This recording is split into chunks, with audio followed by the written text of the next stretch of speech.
Mad అనేది ఈ ప్రపంచాన్ని రక్షించబోతుంది. మూడో వరల్డ్ వార్ నుంచి మ్యాడ్ అనేది ప్రపంచాన్ని రక్షించబోతుందని చాలామంది నిపుణులు అంటున్నారు. అసలు ఈ మ్యాడ్ అంటే ఏంటి? అసలు ఈ మ్యాడ్ ప్రపంచాన్ని ఎలా రక్షించబోతుందో మన తెలుగు ప్రేక్షకులందరికీ మన ఎంజీ రావు సార్ గారు క్లియర్గా ఎక్స్ప్లెయిన్ చేస్తారు. సార్ చేయండి. ఏమి లేదండి, ఈ మ్యాడ్ అంటే మ్యూచువల్లీ అష్యూర్డ్ డిస్ట్రక్షన్. మ్యాడ్ అంటే మ్యూచువల్లీ అష్యూర్డ్ డిస్ట్రక్షన్, పరస్పరం ఒకళ్ళనొకళ్ళు నాశనం చేసుకునేదే ఈ కాన్సెప్ట్, సిద్ధాంతం అన్నమాట. అంటే ప్రపంచంలో అణుబాంబులు తయారైన తర్వాత ఈ కాన్సెప్ట్ వచ్చింది. ముఖ్యంగా ఇక్కడ అమెరికాకి అందరూ థ్యాంక్స్ చెప్పాలి. ఫస్ట్ అమెరికాకి అందరూ థ్యాంక్స్ చెప్పాలి. ఏంటి నేను ఇలా అంటున్నాను అనుకోకండి, ఎందుకంటే రెండవ ప్రపంచ యుద్ధం సమయంలో 1945లో ఆగస్టులో జూలై ఆగస్టులో ఏం చేసింది, అమెరికా తన యొక్క అణుబాంబులు రెండింటిని నాగసాకి హిరోషిమా మీద వేసింది. దీంతో ఏమైంది, అణుబాంబు ప్రయోగిస్తే 1,50,000 మంది ఒకేసారి ఎవాపరేట్ అయిపోయారు. చచ్చిపోయారు అనకూడదండి, ఆవిరైపోయారు. 1,50,000 మంది నాగసాకి మీద. అదిగా 90,000 మంది హిరోషిమా మీద వేసినప్పుడు ఆవిరైపోయారు. ఎముకలతో సహా ఆవిరైపోయారు. ఇనప ముక్కలు ఆవిరైపోయాయి. అది ఆ విఘాతాన్ని చూసి ఐన్స్టీనే భయపడి వణికిపోయారంట. ఆల్బర్ట్ ఐన్స్టీన్, మహాత్మా గాంధీ కూడా దాన్ని భయంకరంగా వర్ణిస్తారండి. అందుకే ప్రపంచంలో ఐన్స్టీన్ కూడా మహాత్మా గాంధీ శాంతితో ఒక కర్ర ఆఫ్నేకడ పక్కీరు వెళ్తుంటే ఇలాంటోడు పుడితే ఇలాంటోడు భూమి మీద నడిచాడంటే ఇది నమ్మలేమంటాడు. ఈయన ఒక దేవుడు అంటాడనమాట ఆల్బర్ట్ ఐన్స్టీన్ మహాత్మా గాంధీని. ఎందుకంటే it is unbelievable for the future generation that such a man walked on the earth with this flesh and blood అంటాడనమాట. అంటే ఏంటంటే ఈ అణుబాంబుని అమెరికా ప్రయోగించి ప్రపంచానికి అణుబాంబును పరిచయం చేసి ఇంకొకసారి ఇలాంటి అణుబాంబులు వాడితే ఇలా ఉంటుందా ప్రపంచం అని అమెరికా చెప్పింది. అందుకే 1945 తర్వాత 1962లో క్యూబన్ క్రైసిస్ వచ్చిన, భారత్ పాకిస్తాన్ యుద్ధాలు జరిగిన, రష్యా వేరేవాడు పోడాడిన, అమెరికా వేరేవాడితో పోడాడిన, అణుబాంబులు మాత్రం పోగేసుకున్నారు కానీ ఉపయోగించాలి. మరి ఇప్పుడు ఇరాన్ ఇజ్రాయెల్ యుద్ధం జరుగుతుంటే అణుబాంబులు ప్రయోగిస్తారా అని ఒక భయం పట్టుకుంటుంది. మరి అణుబాంబులు ప్రయోగిస్తే మ్యాడ్ అనే కాన్సెప్ట్ ఉంది, మ్యూచువల్ అష్యూర్డ్ డిస్ట్రక్షన్. అంటే ఏంటి, ఈ కిమ్ జాంగ్ ఉన్ అయినా, ఈ పిచ్చిది అసీం మున్నీరు షహబాజ్ అయినా, లేకపోతే ఆయన రష్యన్ ప్రెసిడెంట్ జీ జిన్పింగ్లైనా వీళ్ళు పిచ్చోళ్ళు. అదేవిధంగా పుతిన్ అయినా, పుతిన్ కూడా ఉక్రెయిన్ ఇంత కష్టపెట్టినా 2.5 సంవత్సరాల నుంచి అణుబాంబు తీయడం లేదండి, అది గమనించాలి.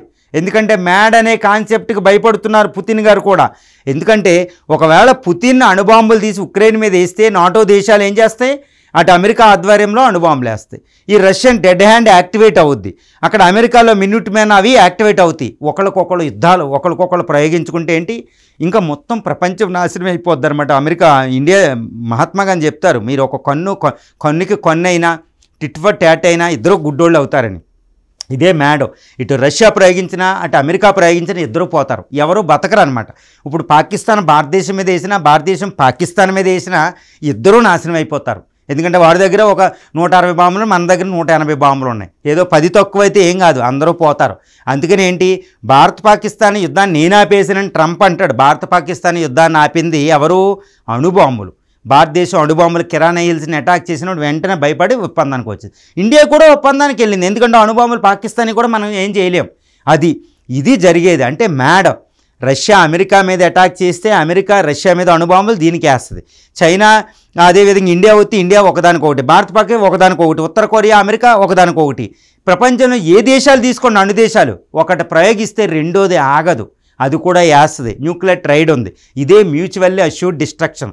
దీన్ని 1962 నుంచి న్యూక్లియర్ సైంటిస్టులు, డిఫెన్స్ ఎక్స్పర్ట్స్ ఒక అద్భుతంగా వివరించారన్నమాట.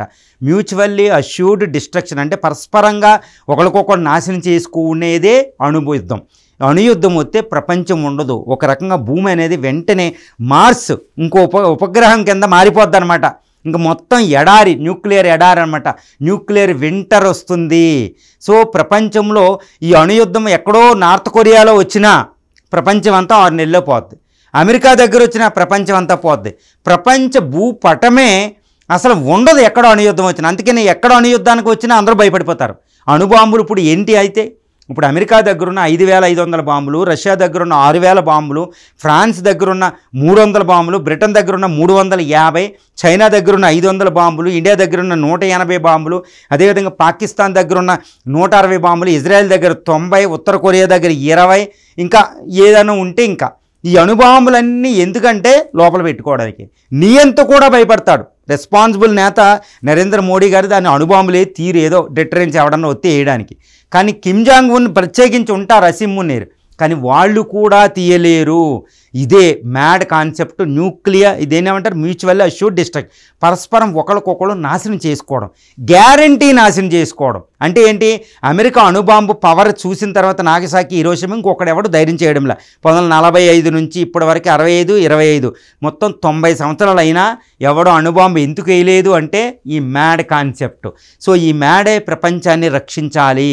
ఈ మ్యాడ్ కాన్సెప్ట్ని ప్రపంచంలో ప్రజలందరూ తెలుసుకోవాలి, అధ్యక్షులు తెలుసుకోవాలి. అప్పుడే ఇంకా అణుబాంబులు అనేవి అలంకరణ కోసం మాత్రమే మాకు ఇన్నున్నాయని ఎందుకు పనిచేయవు. ఈ మ్యాడ్ ప్రపంచాన్ని రక్షిస్తుంది.